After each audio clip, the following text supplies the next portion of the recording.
अरस्तु के राजनीतिक विचारों के अंतर्गत आज अध्ययन करने जा रहे हैं अरस्तु के आदर्श राज्य संबंधी विचार। अरस्तु से पहले जब प्लेटो के राजनीतिक विचारों का अध्ययन किया जा रहा था तो प्लेटो ने अपने विचारों में या कहें कि अपनी पुस्तक रिपब्लिक में दार्शनिक शासक का समर्थन करता है और उसका जो आदर्श राज्य है उसका प्रमुख दार्शनिक शासक है और वो दार्शनिक शासक कानून से ऊपर है। और प्लेटो यहाँ तक कह देता है कि दार्शनिक शासक द्वारा दिया गया प्रत्येक आदेश उसकी पालना कानून के अनुसार होगी। लेकिन बाद में खुद प्लेटो ने महसूस किया कि उसका जो आदर्श राज्य का जो सिद्धांत है उसको व्यवहारिक जीवन या वास्तविक जीवन में लागू नहीं किया जा सकता। तो प्लेटो ने अपने नेक्स्ट ग्रंथ लॉज में उप आदर्श राज्य की कल्पना करता है और जो प्लेटो का उप आदर्श राज्य है वो कानून के द्वारा संचालित राज्य है। तो आज जब हम अरस्तु के आदर्श राज्य संबंधी विचारों का अध्ययन करने जा रहे हैं तो अरस्तु क्योंकि प्लेटो का शिष्य था तो वो कहीं ना कहीं प्लेटो के विचारों से प्रभावित था। यद्यपि वो प्लेटो के आदर्श राज्य और उसके दार्शनिक शासक के सिद्धांत का खंडन करता है, लेकिन जब हम अरस्तु के आदर्श राज्य संबंधी विचारों का अध्ययन करेंगे तो हम देखेंगे कि अरस्तु के आदर्श राज्य संबंधी विचार प्लेटो के उप आदर्श राज्य के विचारों पर आधारित है। तो आज इस लेक्चर में हम अध्ययन करने जा रहे हैं अरस्तु के आदर्श राज्य संबंधी विचारों पर। अरस्तु की प्रसिद्ध पुस्तक का नाम है पॉलिटिक्स और उसने अपनी पॉलिटिक्स की 7वीं पुस्तक या 7वें भाग में आदर्श राज्य का वर्णन किया है। और जैसा कि मैंने आपको अभी बताया कि अरस्तु का जो आदर्श राज्य है वो प्लेटो के उप आदर्श राज्य से प्रभावित है। तो इसलिए हम कह सकते हैं कि जो अरस्तु के आदर्श राज्य संबंधी विचार मौलिक नहीं है, यह प्लेटो के उप आदर्श राज्य या द्वितीय श्रेणी के राज्य से प्रभावित है। अब अरस्तु का आदर्श राज्य क्या है, इसको स्पष्ट करने से पहले यह बताना जरूरी है कि जो अरस्तु है वो मनुष्य को एक सामाजिक प्राणी मानकर चलता है। उसका मानना है कि जो व्यक्ति समाज में नहीं रहता वो या तो पशु है या फिर देवता। अब क्योंकि मनुष्य एक सामाजिक प्राणी है तो उसके व्यक्तित्व का संपूर्ण विकास समाज में रहकर ही हो सकता है। उसका यह मानना है कि जो राज्य है, राज्य उसकी मूलभूत आवश्यकता है। जो व्यक्ति राज्य से ऊपर या राज्य से नीचे तो वो ईश्वर या फिर जानवर ही हो सकता है। अब अरस्तु यह स्पष्ट करता है क्योंकि मनुष्य एक सामाजिक प्राणी है तो अपनी आवश्यकताओं को पूरा करने के लिए सबसे पहले मनुष्य ने परिवार बनाए, यानी कि स्वाभाविक रूप से परिवार बने। और परिवारों के साथ ही परिवार में दास की एंट्री होती है, दासों का प्रवेश होता है। अब कहता है अरस्तु कि जो परिवार है वो अपने सदस्यों की संपूर्ण आवश्यकताओं की पूर्ति नहीं कर सकते।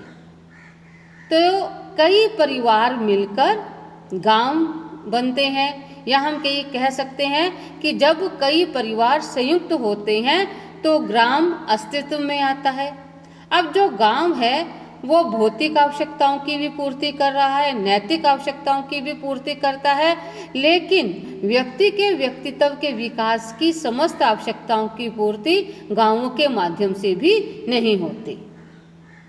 अब क्या है, धीरे धीरे कई ग्राम या कई गांव संयुक्त होते हैं और फिर राज्य अस्तित्व में आता है जो मनुष्य की भौतिक, नैतिक तथा सुरक्षात्मक आवश्यकताओं की पूर्ति करता है। तो इस तरह राज्य अस्तित्व में आया है जो प्लेटो का आदर्श राज्य कहलाता है। अब आता है आदर्श राज्य के उद्देश्य क्या हैं। अब जो अरस्तु का आदर्श राज्य है उसका उद्देश्य मनुष्य के जीवन को उत्तम बनाना है, मनुष्य के जीवन को सद्गुणी और चरित्रवान बनाना है। तो हम कह सकते हैं कि अरस्तु के आदर्श राज्य का उद्देश्य एक ऐसी जीवन की प्राप्ति है जिसमें जनता की समस्त आवश्यकताओं की पूर्ति हो सके और जनता चरित्रवान हो सके और सद्गुणी बन सके। अरस्तु के आदर्श राज्य को समझने के लिए हम उसके आदर्श राज्य की विशेषताओं को डिस्कस करने जा रहे हैं। पहला और महत्वपूर्ण बिंदु आता है नैतिक स्वरूप। अरस्तु यह मानकर चलता है कि यद्यपि राज्य मनुष्य की भौतिक आवश्यकताओं की पूर्ति करता है, लेकिन वही राज्य आदर्श राज्य है जिसका उद्देश्य नागरिकों के जीवन को सद्गुणी बनाना है। तो इस तरह अरस्तु का जो आदर्श राज्य है वो नागरिकों की भौतिक आवश्यकताओं को पूरा करने के साथ साथ उनको नैतिक दृष्टि से भी उनका उत्थान करता है, विकास करता है, अपने नागरिकों को सद्गुणी बनाता है। तो अरस्तु के अनुसार उत्तम जीवन नैतिक जीवन के अतिरिक्त दूसरा नहीं हो सकता। तो इस तरह हम कह सकते हैं कि अरस्तु के आदर्श राज्य का स्वरूप नैतिक स्वरूप है। दूसरा बिंदु आता है कि मध्यम मार्ग के सिद्धांत का प्रतिपादन। अरस्तु ने अपने राजनीतिक विचारों में मध्यम वर्ग का समर्थन किया है। जब हम अरस्तु के क्रांति संबंधी विचारों का भी अध्ययन कर रहे थे, तब भी अरस्तु का मानना था कि जिस समाज में मध्यम वर्ग पाया जाता है वो समाज क्रांति से बचता है, वो समाज संघर्ष से बचता है। तो अरस्तु के विचारों में भी उसने मध्यम मार्ग के सिद्धांत का अनुसरण किया है। वह प्लेटो की तरह अतिवादिता से बचता है। वो ऐसे किसी भी सिद्धांत की कल्पना नहीं करता जो वास्तविक जीवन में लागू ना हो सके। तो उसका यह मानना था कि जो मध्यम वर्ग है उसमें राज्य अधिक सुरक्षित रहता है। उसका मानना था कि जिस राज्य में दो वर्ग हैं, अत्यधिक धनी या अत्यधिक निर्धन, वहाँ निरंतर संघर्ष होता रहता है। तो वो मध्यम मार्ग और मध्यम वर्ग का अनुसरण करता है और समर्थन करता है। नेक्स्ट और महत्वपूर्ण बिंदु आता है विधि का शासन। ये मैंने आपको स्टार्टिंग में भी बताया था कि जो अरस्तु का आदर्श राज्य है वो एक दार्शनिक राजा का राज्य नहीं है। अरस्तु का आदर्श राज्य विधि द्वारा संचालित राज्य है। अरस्तु यह मानकर चलता है कि शासक चाहे कितना बुद्धिमान से भी बुद्धिमान व्यक्ति क्यों ना हो, वो कानून से ऊपर नहीं है। वो इस चीज का समर्थन नहीं करता कि जो दार्शनिक राजा है वो कानून से ऊपर है। दार्शनिक राजा द्वारा दिए गए आदेशों की पालना कानून की तरह हो सकती है। उसका मानना है कि जो व्यक्ति, जो शासक है, वो कानून के अनुसार ही राज्य का संचालन करेगा। अरस्तु का कहना है कि व्यक्ति के शासन की तुलना में विधि का शासन श्रेष्ठ होता है, क्योंकि विधि ऐसा विवेक है जिस पर व्यक्ति की इच्छा का प्रभाव नहीं होता। तो इस तरह उसके आदर्श राज्य की तीन प्रमुख विशेषताएं हैं। एक, व्यक्ति के जीवन को सद्गुणी बनाना, या उसका आदर्श राज्य का स्वरूप नैतिक स्वरूप है, मध्य मार्ग का अनुसरण करता है और विधि का शासन है। अब नेक्स्ट आता है कि अरस्तु के आदर्श राज्य के प्रमुख तत्व क्या हैं। सबसे पहले आती है जनसंख्या। देखिए, प्लेटो ने भी ये कहा था कि उसकी जो आदर्श राज्य की जनसंख्या ना तो ज़्यादा होनी चाहिए और ना ही कम। तो अरस्तु भी यही कहता है, वो मध्यम मार्ग का अनुसरण करते हुए कहता है कि राज्य की जनसंख्या ना तो आवश्यकता से अधिक होनी चाहिए और ना ही कम होनी चाहिए। वह ना तो इतनी अधिक होनी चाहिए कि शासन व्यवस्था को बनाए रखना संभव ना हो, और ना ही इतनी कम हो कि राज्य निर्भरता का लक्ष्य प्राप्त ना कर सके। देखिए, वैसे देखा जाए कि यदि किसी राज्य की जनसंख्या बहुत ज़्यादा है तो वो राज्य अपने नागरिकों की आवश्यकताओं की पूर्ति नहीं कर सकता, और यदि राज्य की जनसंख्या बहुत कम है तो वो राज्य सुरक्षित नहीं रह सकता। तो अरस्तु का यह मानना है कि उसके आदर्श राज्य की जो जनसंख्या है ना तो बहुत ज़्यादा हो ना ही बहुत कम हो। नेक्स्ट आता है भूत क्षेत्र और स्थिति, यानी कि भौगोलिक स्थिति कैसी होनी चाहिए। तो यहाँ भी अरस्तु क्या कहता है, मध्यम मार्ग का अनुसरण करता है। उसका मानना है कि जो उसका आदर्श राज्य है उसकी जो भौगोलिक सीमा है इतनी विस्तृत नहीं होनी चाहिए कि वो अपनी राज्य को सुरक्षा ही ना प्रदान कर सके, और ना ही राज्य का जो भौगोलिक स्थिति है या उसकी भूमि है वो इतनी कम हो कि वो नागरिकों की ज़रूरतों को पूरा ना कर सके। इसी तरह अरस्तु आता है फिर जन चरित्र पर। यहाँ पर उसका जातिगत अहंकार स्पष्ट नजर आता है जब अरस्तु कहता है कि आदर्श राज्य की जनता का चरित्र यूनानियों के चरित्र के समान होना चाहिए। अरस्तु यह मानकर चलता है कि संपूर्ण विश्व में जो यूनानी जाति के लोग हैं या यूनानी हैं वो चरित्रवान हैं, योग्य हैं। जब हमने उसके अरस्तु के दास्ता संबंधी विचारों का अध्ययन किया था तब भी अरस्तु ये कहता है कि जो यूनानी है वो दास नहीं बनते क्योंकि वो योग्य हैं, इंटेलिजेंट हैं, वो जन्म से ही शासक बनने के लिए पैदा होते हैं। और जब वो चरित्रता की बात करता है तो कहता है कि जो आदर्श राज्य की जनता का चरित्र है वो यूनानियों के समान होना चाहिए। उनकी तरह उसके चरित्र में साहस, उत्साह, जागरूकता, स्वतंत्रता प्रियता, बुद्धिमत्ता, कला प्रियता आदि का समावेश होना चाहिए। सारांश यह है कि जिस राज्य के जो नागरिक है चरित्रवान है और इंटेलिजेंट है, जिस राज्य के नागरिकों के मन में अपने देशभक्ति की भावना है वो राज्य आदर्श राज्य है और वो राज्य विकास की ओर हमेशा अग्रसर रहता है। नेक्स्ट वो कहता है वर्ण व्यवस्था। वो हमारे प्राचीन भारत की वर्ण व्यवस्था का समर्थन नहीं करता। अरस्तु के राज्य में ये वर्ण पाए जाते हैं या वर्ग पाए जाते हैं। पहला है किसान, शिल्पी, सैनिक, व्यापारी, पुरोहित और शासक। और इसमें जो प्रथम दो वर्ग हैं, एक तो किसान, फिर शिल्पी एवं व्यापारी, उनको वो नागरिकता की श्रेणी में नहीं रखता।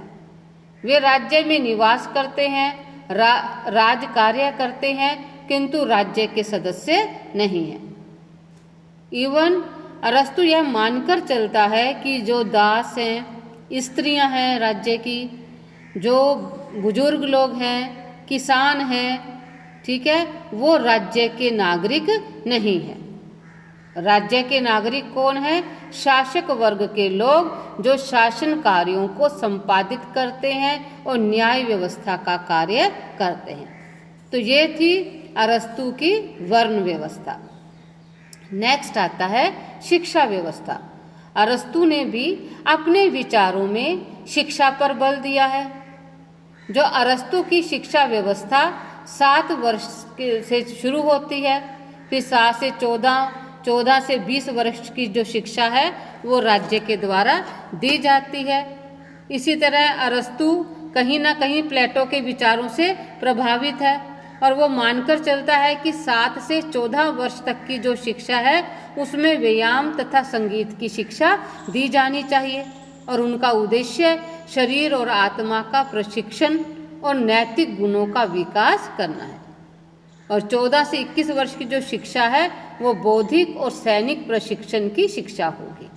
यानी कि अरस्तु की जो शिक्षा है वो प्लेटो की तरह 50 वर्ष की आयु तक नहीं चलती और अरस्तु ने अपने शिक्षा सिद्धांत में ये चाहा है कि उन समस्त विषयों का अध्ययन किया जाए जिसके द्वारा नागरिकों के व्यक्तित्व का संपूर्ण विकास हो सके और जो शिक्षा व्यवस्था का दायित्व राज्य का दायित्व होना चाहिए।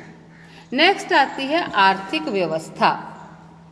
देखो, जो अरस्तु है वो प्लेटो द्वारा प्रतिपादित संपत्ति के साम्यवाद को नहीं मानता। जब हम प्लेटो के राजनीतिक विचारों का अध्ययन कर रहे थे तो प्लेटो ने शासक और सैनिक वर्ग को संपत्ति से वंचित कर दिया था और प्लेटो के जो संपत्ति संबंधी साम्यवाद है उसकी सबसे ज़्यादा कटु आलोचना भी अरस्तु के द्वारा की गई थी। अरस्तु यह मानकर चलता है कि संपत्ति एक ऐसी वस्तु है जिसके आधार पर व्यक्ति के मन में यह भावना रहती है कि उसने और अधिक विकास करना है। राज्य का विकास भी तभी संभव होगा जब व्यक्ति के व्यक्तित्व का संपूर्ण विकास होगा। तो वो इस कारण से अरस्तु अपने विचारों में व्यक्तिगत संपत्ति के महत्व को स्थापित करता है और उसके सार्वजनिक उपभोग की व्यवस्था को स्थापित करने पर जोर देता है। इस व्यवस्था में से न सिर्फ उत्पादन अधिक से अधिक होगा बल्कि उसके सार्वजनिक उपभोग से नागरिकों में सहयोग, सद्भावना और एकता की भावना का भी विकास होगा।